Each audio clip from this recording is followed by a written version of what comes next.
ಗುಡಿಬಂಡೆಯ ಸುರಸತ್ಮಗಿರಿ ಮತ್ತು ಅಮಾನಿ ಬೈರಸಾಗರ ಕೆರೆಯ ಸೊಬಗನ್ನ ಕಣ್ತುಂಬಿಕೊಳ್ಳಲು ಪ್ರಕೃತಿಯ ಅಂದವನ್ನ ವೀಕ್ಷಿಸಲು ಪ್ರವಾಸಿಗರು ಸಮರೋಪಾದಿಯಲ್ಲಿ ಆಗಮಿಸುತ್ತಾರೆ. ಗುಡಿಬಂಡೆ ಬೆಟ್ಟ ಟ್ರೆಕ್ಕಿಂಗ್ ಮಾಡಲು ಪ್ರವಾಸಿಗರಿಗೆ ಸೂಕ್ತ ಜಾಗ. ಆದರೆ ಪ್ರವಾಸಿಗರಿಗೆ ಅತಿ ಮುಖ್ಯವಾದ ಮೂಲಭೂತ ಸೌಲಭ್ಯಗಳೆಂದರೆ ಕುಡಿಯುವ ನೀರು, ಅದರಲ್ಲಿ ಮುಖ್ಯವಾಗಿ ಶೌಚಾಲಯ ವ್ಯವಸ್ಥೆ ಇಲ್ಲದೆ ಪ್ರವಾಸಿಗರು ಪರದಾಡುವಂತಾಗಿದೆ. ಇನ್ನು ಶೌಚಾಲಯಕ್ಕೆ ಮಹಿಳೆಯರು ಬೆಟ್ಟದ ತಪ್ಪಲಿನ ಮನೆಗಳ ಶೌಚಾಲಯ ಬಳಸುವಂತಾಗಿದೆ. ಗುಡಿಬಂಡೆ ಪಟ್ಟಣ ಪಂಚಾಯಿತಿಯಿಂದ ಸ್ವಚ್ಛ ಭಾರತ ಮಿಷನ್ ಯೋಜನೆಯಡಿ 1 ವರ್ಷದ ಹಿಂದೆಯೇ ಶೌಚಾಲಯವನ್ನ ನಿರ್ಮಾಣ ಮಾಡಲಾಗಿದೆ. ಆದರೆ ಅದನ್ನು ಪ್ರವಾಸಿಗರ ಬಳಕೆಗೆ ಕೊಟ್ಟಿಲ್ಲ.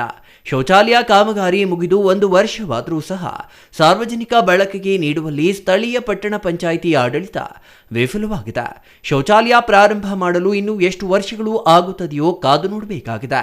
ಶೌಚಾಲಯ ಮುಚ್ಚಿರುವುದರಿಂದ ಬಯಲು ಶೌಚಾಲಯಕ್ಕೆ ಪಟ್ಟಣ ಪಂಚಾಯಿತಿಯವರೇ ದಾರಿ ಮಾಡಿಕೊಟ್ಟಂತಾಗಿದೆ. ಬೆಟ್ಟದ ಸುತ್ತಮುತ್ತಲಿನಲ್ಲಿ ಎಲ್ಲೆಂದರಲ್ಲಿ ಗಲೀಜು ಮಾಡುತ್ತಿದ್ದಾರೆ.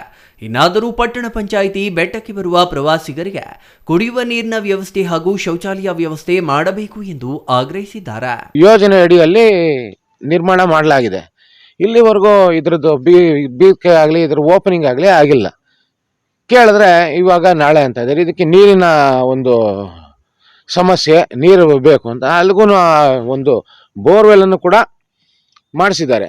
ಆ ಬೋರ್ವೆಲ್ ಮಾಡಿಸಿ ಸುಮಾರು ತಿಂಗಳುಗಳಾಯಿತು. ಇಲ್ಲಿವರೆಗೂ ಪೈಪ್ ಲೈನ್ ಬರಲಿಲ್ಲ, ನೀರು ಬರಲಿಲ್ಲ, ಒಂದು ಟಾಯ್ಲೆಟ್ ಓಪನ್ ಆಗಲಿಲ್ಲ. ಇಲ್ಲಿ ಬರುವಂಥ ಜನಗಳಿಗೆ ಮಾತ್ರ ಪ್ರತಿ ವಾರ ಆಯಿತು, ವಾರದ ರಜಾ ದಿನಗಳಲ್ಲಿ ಇಲ್ಲಿಗೆ ಬರ್ತಾರೆ. ಬಂದವ್ರಿಗೆ ಶೌಚಾಲಯ ಇರಲ್ಲ. ಅವರು ಬೀದಿ ಅಲಿತಾ ಇರ್ತಾರೆ ಶೌಚಾಲಯಕ್ಕೋಸ್ಕರ.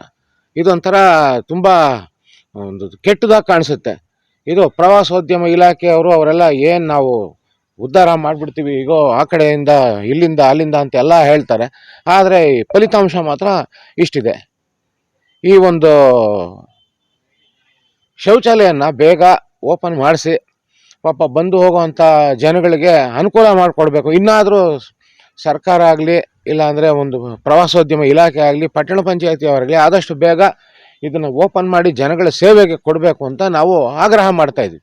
Satish Babu, CTV news, Gudibande.